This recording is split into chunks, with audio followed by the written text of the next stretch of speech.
Millions of women take the birth control pill every year. Millions of women have trouble with it. So many women are reporting these side effects, and instead, research is looking at other options, other birth control, newer birth controls, newer combinations of birth control when it comes to synthetic hormones.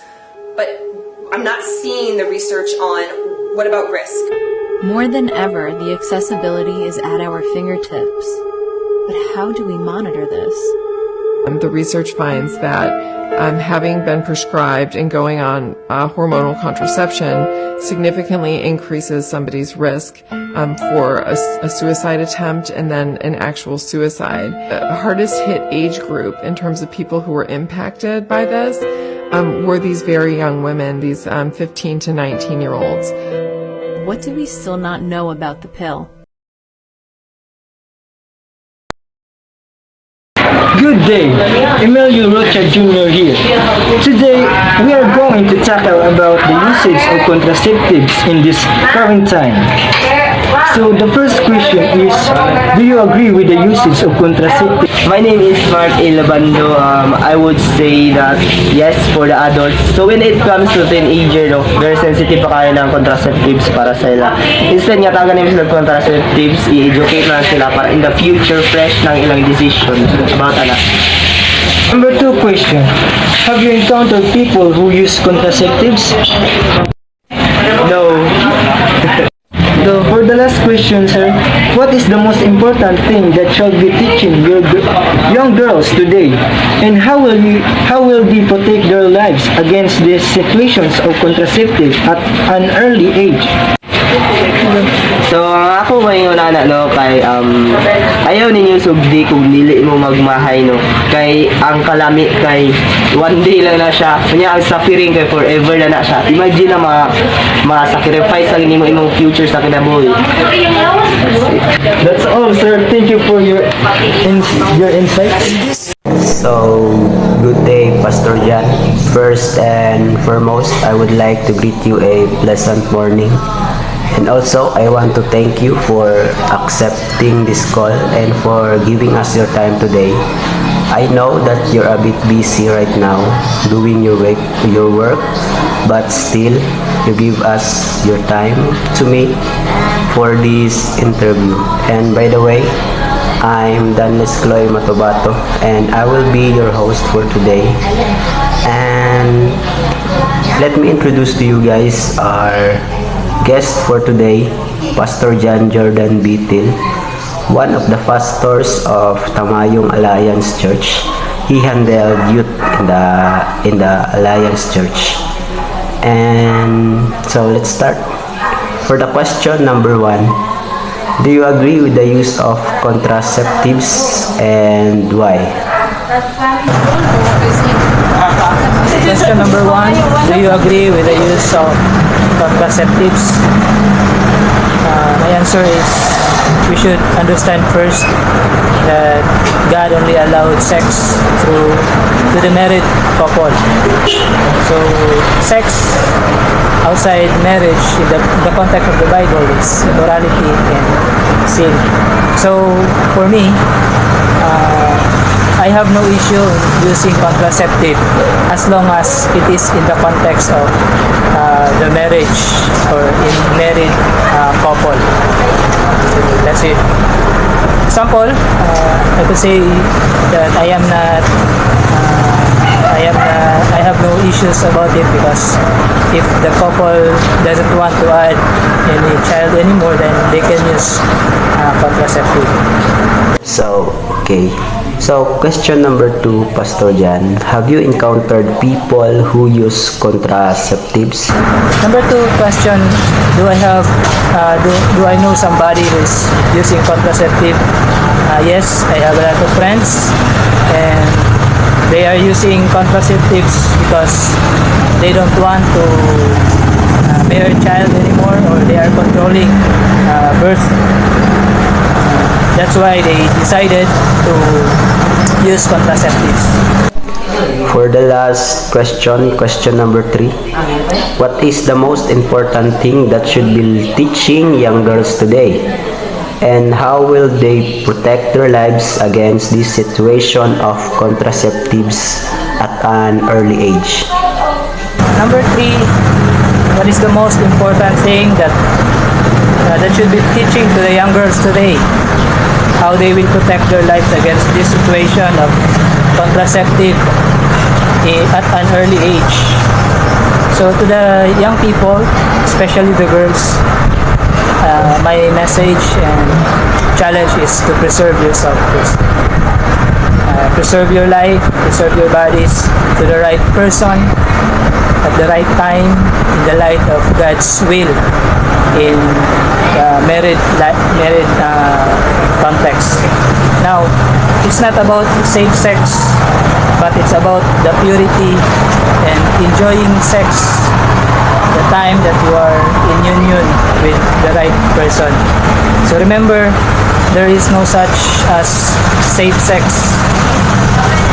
There is no such as safe sex because you will surely reap it one day. It could be through unwanted pregnancy. It could be having illnesses like STDs, HIV and AIDS. It could give you some moral guilt. It affects low self-esteem, inner disturbances, and a lot more.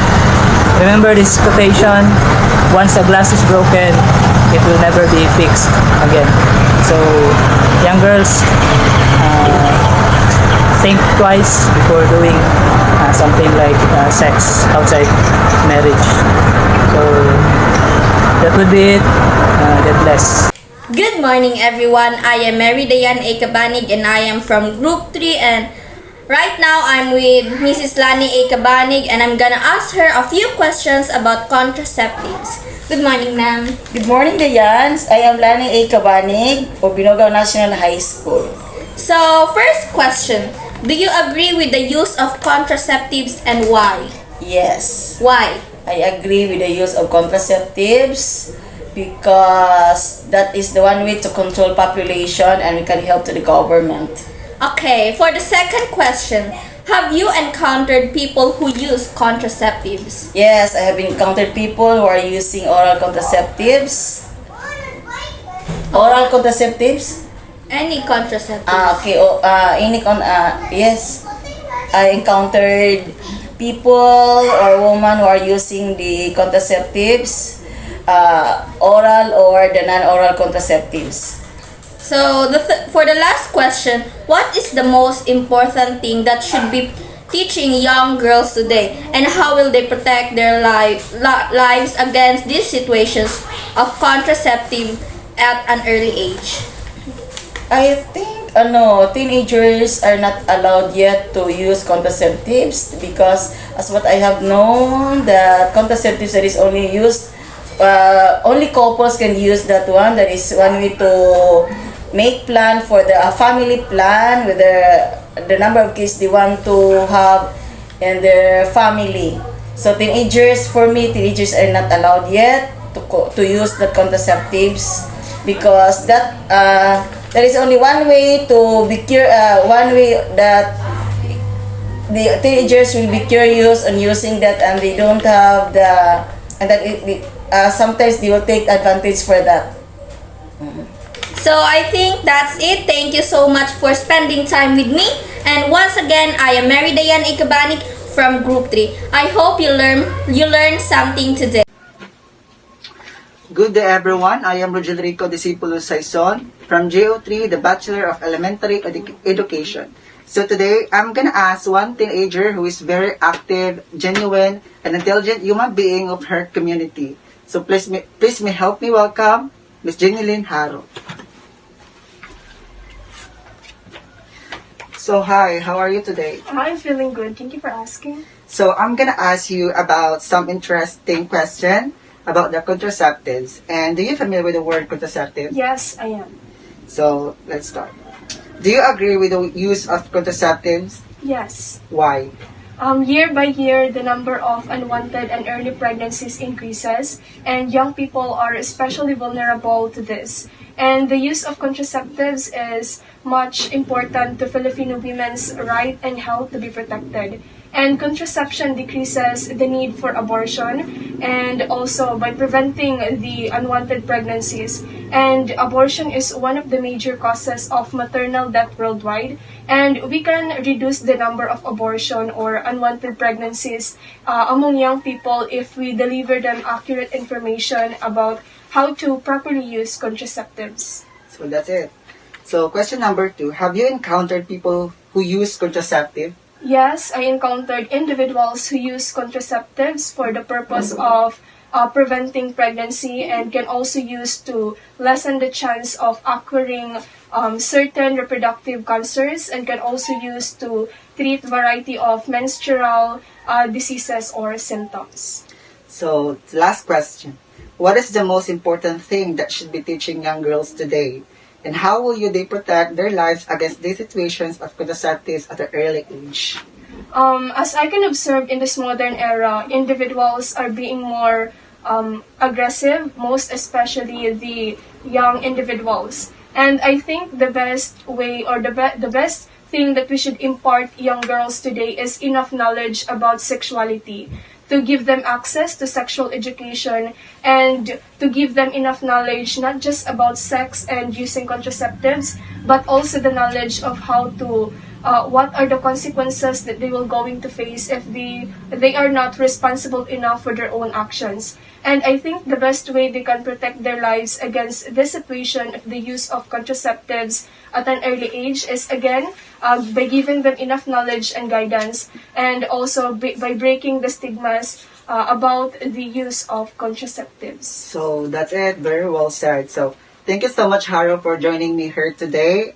That I'm so happy and contented those answers you dropped of this interview. Thank you so much. Thank you.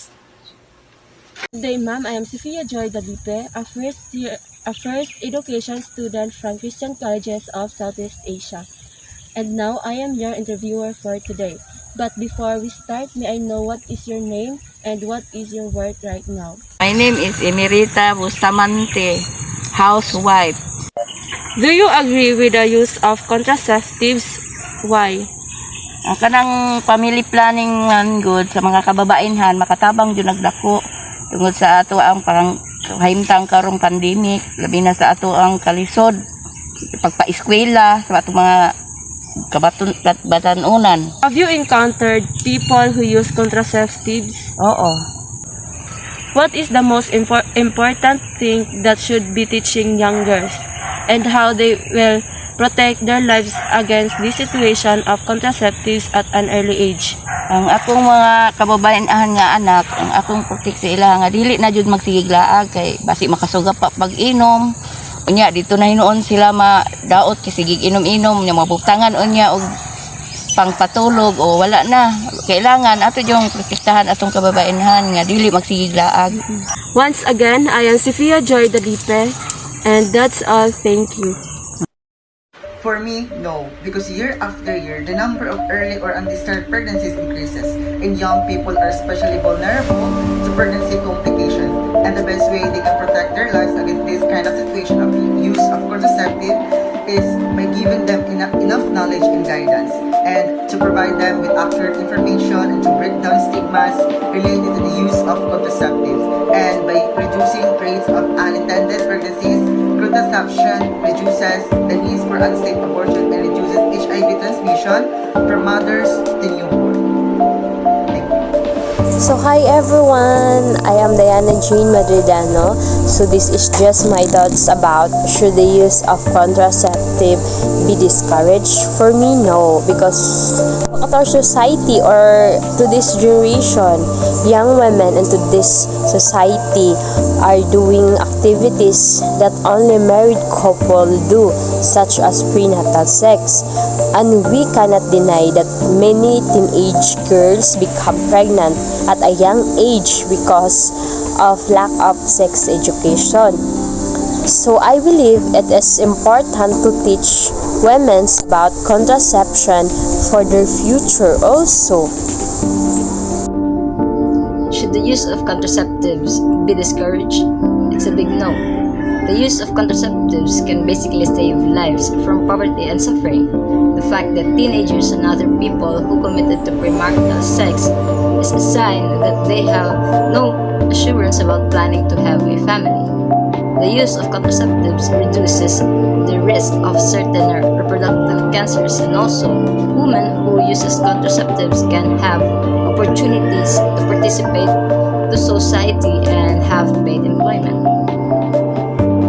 Contraceptives be discouraged? Well, for me, it's a no, because everyone should be given the fair opportunity to use contraceptives and conceive a child if they wish to.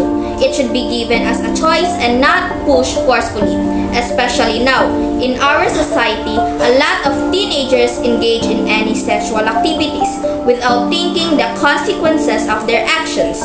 Also, teenage pregnancy is one of the problems in our society. Using contraceptives, it's a better way if you're not ready to become a mother, because being a mother is a lifetime responsibility and commitment. That's all, and thank you. Should the use of contraceptives be discouraged? I thought no. Contraceptives should not be discouraged, for this is the way of protecting oneself in order to control the birth. To minimize the population using contraceptives is not discourageable to the person who have an open mind. After I heard the response of Pastor John, I realized that the use of contraceptives should not be discouraged by teens today. Instead, let's educate them. It's not just its design for birth control. Others says they use it because they don't want a baby anymore because they had enough, or they don't want it for now. But for me, it's for their health matter. Remember, there are no safe sex. You will reap it someday. It could be unwanted pregnancy, also having diseases such as STDs, HIV, and AIDS. So that would be it. Thank you and God bless.